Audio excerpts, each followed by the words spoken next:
ముక్కోటి ఏకాదశి హిందువులకు చాలా పవిత్రమైన రోజు. అవతార మూర్తి అయిన మహావిష్ణువు గరుడ వాహనుడై 3 కోట్ల మంది దేవతలతో కలిసి భూలోకానికి దిగి వచ్చి భక్తులకు దర్శనమిస్తాడు అని భక్తుల విశ్వాసం. ముక్కోటి ఏకాదశి రోజున పుణ్య స్నానాలు ఆచరించి ఉత్తర ద్వారం గుండా శ్రీహరిని దర్శించుకుంటే పుణ్యఫలమని భక్తుల నమ్మకం. అందుకే వైకుంఠ ఏకాదశి రోజున ఆ మహావిష్ణువు దర్శన భాగ్యం కోసం భక్తులు తెగ ఇంట్రెస్ట్ చూపిస్తున్నారు.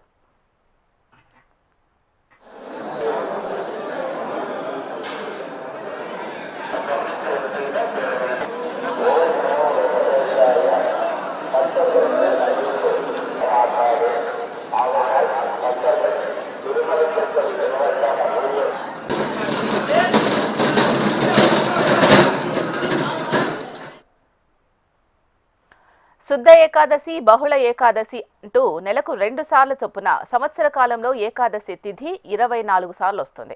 అధిక మాసం వస్తే మరో 2 సార్లు కలిపి 26 సార్లు వస్తుంది. అయితే వీటిలో తొలి ఏకాదశి మహా విశిష్టమైంది. మార్గశిర మాసం శుక్లపక్షంలో వచ్చే ఏకాదశిని ముక్కోటి ఏకాదశి అంటారు. సూర్యుడు దక్షిణాయనం నుంచి ఉత్తరాయణంలోకి ప్రవేశించడానికి ముందు వచ్చే ఏకాదశి.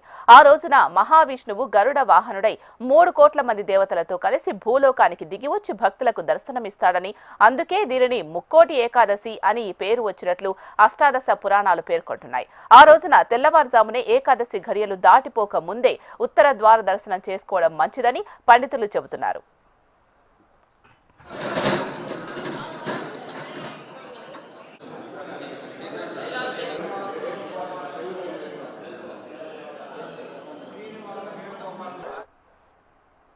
వైకుంఠ ఏకాదశి రోజున శ్రీ మహావిష్ణువును ఉత్తర ద్వారం నుంచి దర్శించుకోవాలని చాలా మంది ఆరాటపడుతూ ఉంటారు.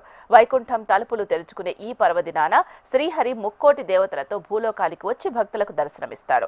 పురాణాల ప్రకారం ఒకప్పుడు రాక్షసుల హింసను భరించలేక దేవతలందరూ కలిసి ఉత్తర ద్వారం నుంచి ప్రవేశించి శ్రీ మహావిష్ణువుని దర్శించుకుని తమ గోడును వెళ్లబోసుకున్నారట. అప్పుడు శ్రీ మహావిష్ణువు అనుగ్రహించి రాక్షసుల బాధ నుంచి విముక్తి కలిగించడానికి, అందుకే ఉత్తర ద్వార దర్శనం చేసుకుంటే మనల్ని వెంటాడుతున్న సమస్యలన్నింటికీ పరిష్కారం లభిస్తుందని భక్తుల నమ్మకం. ధర్మపురి తీర్థక్షేత్రంలో అత్యంత వైభవపేతంగా కనుల పండుగ వైకుంఠ ఏకాదశి మహోత్సవం నిర్వహించుకున్నాము. రాక్షసుల బాధలు దేవతలకు కూడా తప్పలేదు అని, రాక్షసుల బాధలు తాళలేక మిగతా దేవతలందరూ కూడా బ్రహ్మదేవుని దగ్గరికి వెళ్ళి ఈ రాక్షసుల బాధ నుండి ఏ విధంగా విముక్తి పొందగలము అని చెప్పేసి బ్రహ్మను ప్రార్థించగా బ్రహ్మవాక్కు ప్రకారంగా ఈ వైకుంఠ ఏకాదశి రోజున పంచపంచవృషకాల ముందు ఉత్తర ద్వారం నుండి 33 కోట్ల మంది దేవతలు విష్ణుమూర్తిని దర్శించి పూజించి అలాంటి విముక్తి పొందినటువంటి మహత్తరమైనటువంటి రోజు.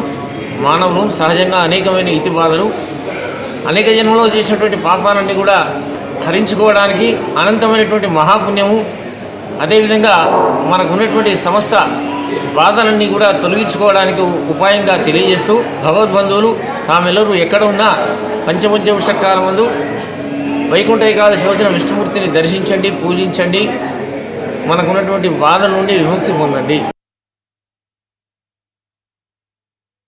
రాష్ట్రంలోని జగిత్యాల జిల్లా ధర్మపురి మహాపుణ్యక్షేత్రంలో తేదీ 23/12/2023 శనివారం రోజున ముక్కోటి ఏకాదశి మహోత్సవం అత్యంత వైభవంగా కన్నుల పండుగగా ప్రతి సంవత్సరం వలె అందరి సహాయ సహకారాలతో నిర్విఘ్నంగా వైభవంగా నిర్వహించడానికి అన్ని ఏర్పాట్లు దేవస్థానం పక్షాన నిర్వహించబడుతున్నాయి. భక్తులకు ఎక్కడ ఎలాంటి ఇబ్బంది కలగకుండా మనకు స్థానిక గౌరవ శాసనసభ్యులు గారు మొన్న రివ్యూ మీటింగ్ కూడా తీసుకున్నారు. సామాన్య భక్తులకు ఎలాంటి ఇబ్బందులు లేకుండా చర్యలు కైకొనాలని ఆదేశించిన నేపథ్యంలో మున్సిపల్ పోలీస్ శాఖ వారి సహకారంతో మరియు గ్రామస్తులు భక్తులు అందరి సహాయ సహకారాలతో ఎక్కడ ఎలాంటి ఇబ్బందులు లేకుండా అన్ని ఏర్పాట్లు చేపడుతున్నాం. దేవాదాయ శాఖ తరఫున దేవస్థానం పక్షాన దేవస్థానం లోపల వెలుపల క్యూ లైన్స్, మంచినీటి వసతి, విద్యుత్ దీపాలంకరణ, లైటింగు, ఇతరత్ర అన్ని ఏర్పాట్లు మేము నిర్వహిస్తున్నాం. పోలీసు శాఖ వారి డిఎస్పీ గారు జగిత్యాల గారు మరియు స్థానిక సిఐఎస్ఐ గారుల సహకారంతో ఎక్కడ ఎలాంటి అవాంఛనీయ సంఘటనలు ఇబ్బందులు తలెత్తకుండా బందోబస్తు మరియు స్థానిక మున్సిపల్ చైర్మన్ గారు మరియు కమిషనర్ గారి సహకారంతో గోదావరి నది వద్ద మరియు దేవస్థానం చుట్టూ ఆవరణలో సేవలు తిరిగే ప్రాంతాల్లో శానిటేషన్ ప్రత్యేక ఏర్పాటు చేస్తున్నాం.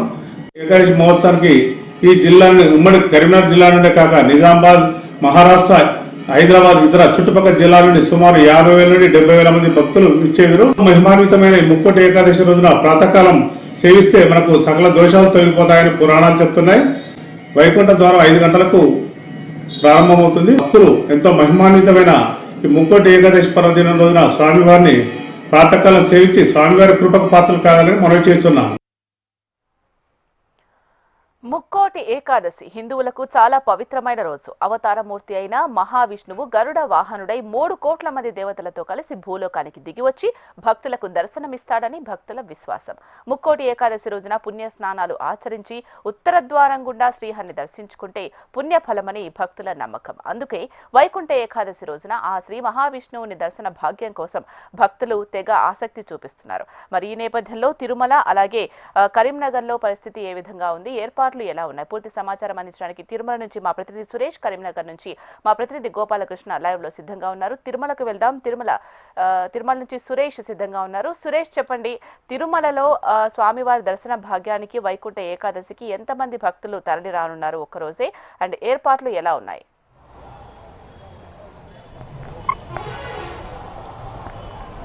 రైట్ శిలా, ఏదైతే మరికొన్ని గంటల్లో తిరుమలలో వైకుంఠ ఏకాదశి సందర్భంగా వైకుంఠ ద్వారాన్ని తెరిచి భక్తులకు దర్శనం కల్పించబోతున్నారు. రేపటి నుంచి జనవరి 1వ తేదీ వరకు 10 రోజుల పాటు వైకుంఠం ద్వారా భక్తులకు దర్శన భాగ్యం తిరుమల తిరుపతి దేవస్థానం కల్పించబోతుంది. ఈ అర్ధరాత్రి దాటిన తర్వాత 1 గంట 45 నిమిషాలకు శుభముహూర్తంలో స్వామివారి వైకుంఠ ద్వారం తెరిచి ఆ తర్వాత ధనుర్మాస పూజలు, ప్రత్యేక కైంకర్య అనంతరం ముందుగా రాజ్యాంగ హోదా ఉన్న భక్తులను అనుమతించి ఆ తర్వాత పూర్తి స్థాయిలో సామాన్య భక్తులకే పెద్దపీట వేసే దిశగా తిరుమల తిరుపతి దేవస్థానం ఇప్పటికే అన్ని ఏర్పాట్లను పూర్తి చేసింది. శ్రీవారి ఆలయంతో పాటు శ్రీవారి ఆలయ పరిసరాలను దాదాపు 10 టన్నుల సాంప్రదాయ పుష్పాలతో ప్రత్యేకంగా అలంకరణ చేసింది. అలాగే 1,00,000 క్లబ్ హౌస్తో ఆలయం లోపల వెలుపల ప్రత్యేకమైన మండపాన్ని కూడా ఏర్పాటు చేసి అలంకరించారు తిరుమలలో. ప్రస్తుతానికి అన్ని ఏర్పాట్లు పూర్తయ్యాయి. మరికొన్ని గంటల్లో వైకుంఠ ద్వార దర్శనం ప్రారంభం కాబోతుంది. ఇప్పటికే దాదాపు 70,000 పైచిలుకు టోకన్లను తిరుమల తిరుపతి దేవస్థానం అటు ప్రత్యేక ప్రవేశ దర్శనం సంబంధించి కావచ్చు, ఇటు సర్వదర్శనం సంబంధించిన టోకన్లను జారీ చేసింది. వారు 24 గంటల ముందుగా తిరుమల చేరుకోవాలని కూడా విజ్ఞప్తి చేస్తుంది.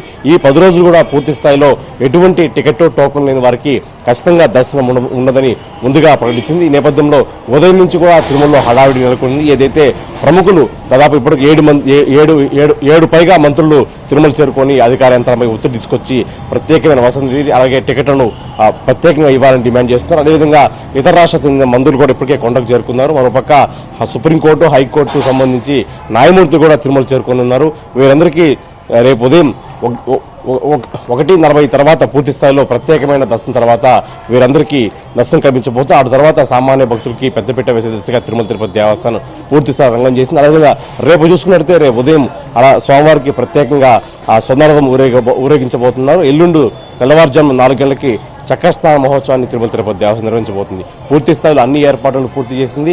ఇప్పుడు సంబంధించి మరికొన్ని గంటల్లో వైకుంఠ ద్వార దర్శనం ప్రారంభించబోతుంది. ఈ 10 రోజుల పాటు పూర్తిగా ఒకే ఫలితం ఉంటుందని టీటీడీ ప్రధాన అర్చకులు వేణుగోపాల్ దీక్ష కూడా మీడియాతో పాటు మనకు కూడా చెప్పి ఉన్నారు. పూర్తి స్థాయిలో ఈ 10 రోజుల పాటు వైకుంఠ ద్వారం తెరిచి ఉంటాము. ఖచ్చితంగా ఈ 10 రోజుల టోకన్ కలిగిన వారు స్వామివారిని దర్శించుకోవాలని పదే తిరుమల తిరుపతి దేవస్థానం విజ్ఞప్తి చేస్తూ వస్తుంది. తిరుమలలో ఓవరాల్ చూసుకుంటే పూర్తి స్థాయిలో అన్ని ఏర్పాట్లను పూర్తి చేసేసింది. అటు భక్తులు క్యూలను వేచి ఉన్న వారికి కూడా ఇప్పటి నుంచే స్వామివారి క్యూలను వేచి ఉన్న వారికి ఆహార పాలన అందించేందుకు కూడా ప్రత్యేకమైన అన్నదాన విభాగాన్ని కూడా నియమించుకుంది. మరోపక్క 1000 మంది అదనపు సిబ్బంది కూడా పోలీస్ శాఖతో సమన్వయంతో పూర్తి స్థాయిలో కట్టుదిట్టమైన భద్రతా ఏర్పాట్లు కూడా తిరుమలలో పర్యవేక్షిస్తున్నారు. అయితే మరికొన్ని గంటల్లో వైకుంఠ ద్వార దర్శనం ప్రారంభం కాబోతుంది. శీలా.